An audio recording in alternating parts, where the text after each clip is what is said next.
Hey Dragons, it's December 7th, the 7th night in our countdown, so let's take a look and see which book we'll be reading tonight. So can you help me find number 7? Okay. There it is.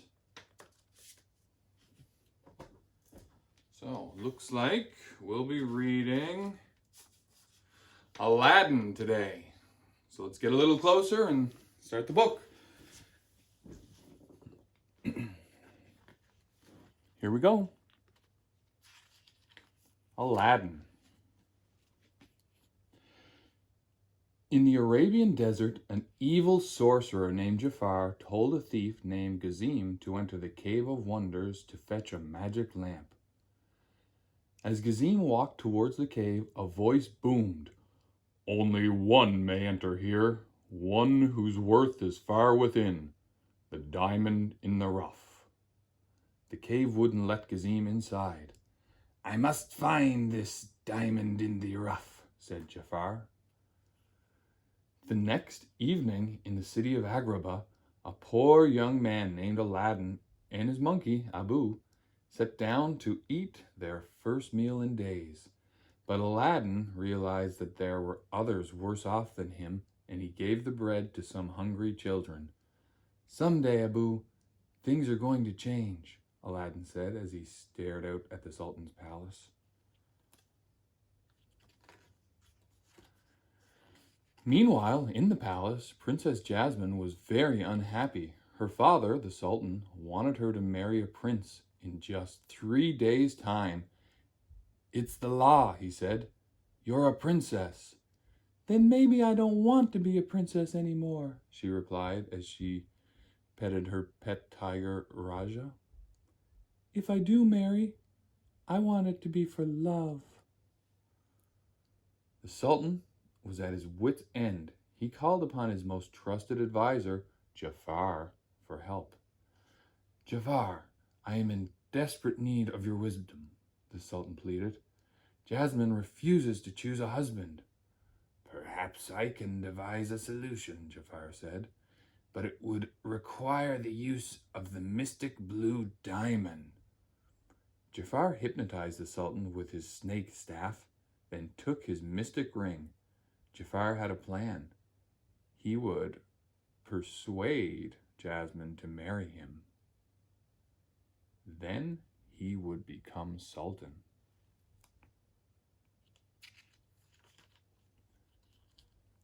That night, Jasmine decided to run away. "I can't stay here and have my life lived for me," she told Raja. "I'll miss you."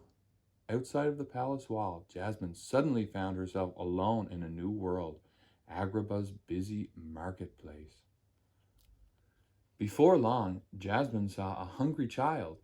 She took an apple from a fruit stand and gave it to him. "You'd better be able to pay for that," bellowed the huge fruit seller. The princess hadn't realized she would have to pay. Luckily, clever Aladdin helped her to get away. "So, where are you from?" Aladdin asked. "I ran away," Jasmine answered with a deep sigh. "My father is forcing me to get married." By now, Jafar had discovered that Aladdin was the only one who could enter the Cave of Wonders. He ordered the Sultan's guards to bring Aladdin to the palace. Jasmine tried to save Aladdin by revealing that she was the princess, but the guards didn't listen. Locked away in a cold, dark dungeon, Aladdin could think only of the beautiful princess he would never see again. Then, suddenly, an old prisoner stepped out from the shadows. "There is a cave filled with treasure," he said. "Treasure enough to impress your princess." Aladdin followed the old prisoner through a secret passage and out into the desert. Soon he and Abu were standing before the Cave of Wonders. A booming voice told Aladdin that he could go inside, but told him not to touch any treasure, only the lamp. "Fetch me the lamp, and you shall have your reward," the old prisoner promised.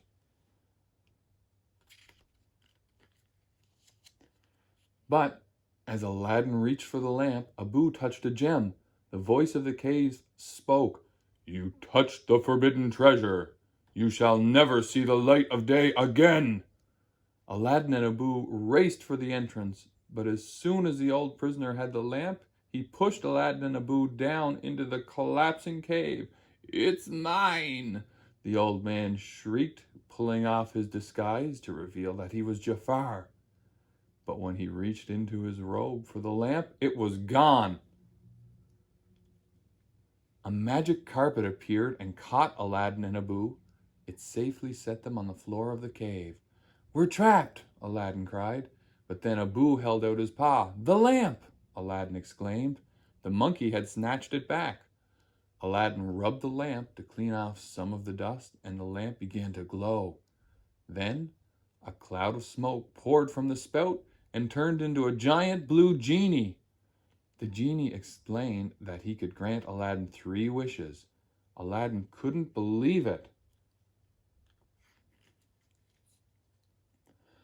Aladdin didn't want to waste a wish, so he tricked the genie into getting them out of the cave.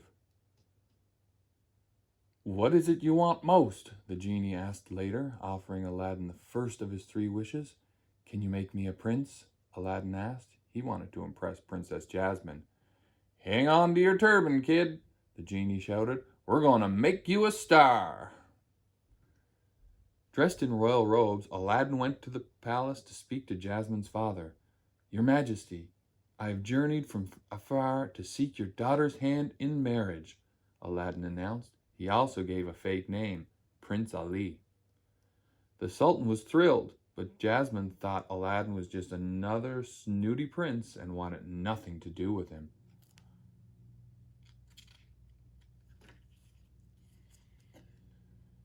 To try to win Jasmine's heart, Aladdin sneaked up to her balcony on the magic carpet.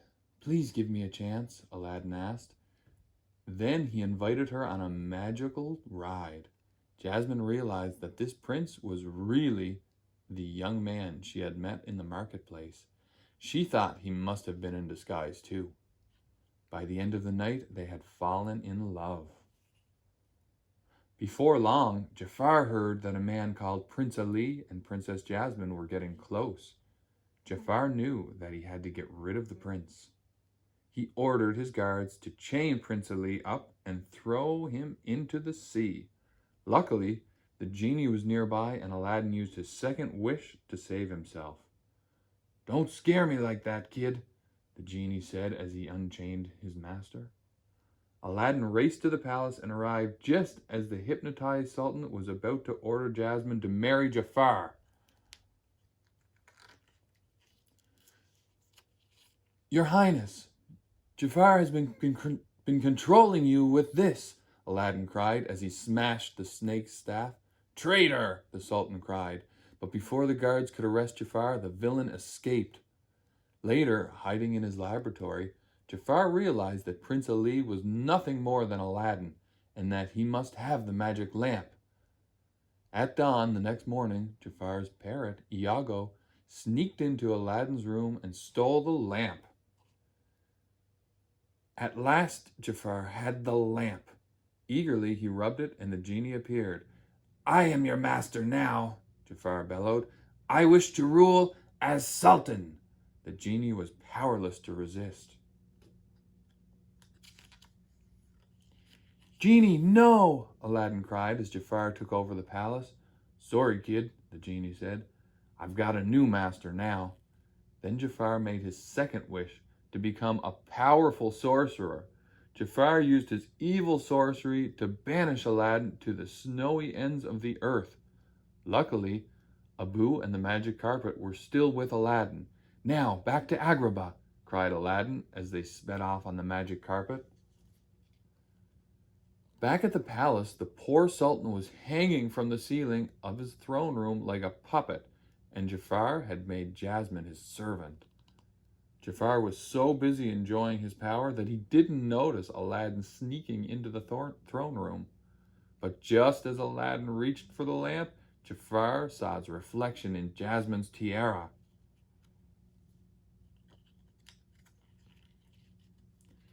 How many times do I have to kill you, boy?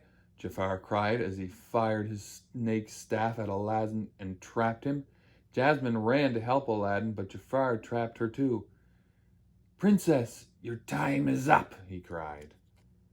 Suddenly, Aladdin had an idea to get rid of Jafar. The genie has more power than you'll ever have, Aladdin told Jafar. So, the power-hungry Jafar used his last wish to become a genie.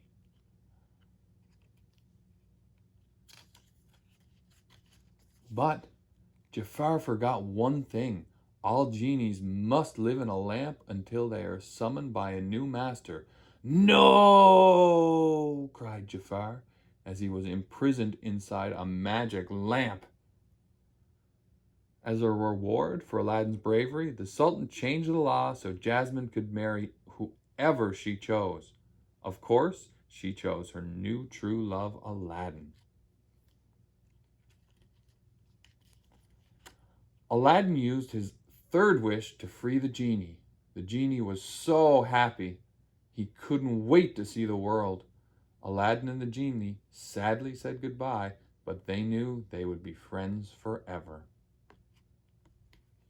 The end. Hope you enjoyed the book today, and we'll see you tomorrow for the next one.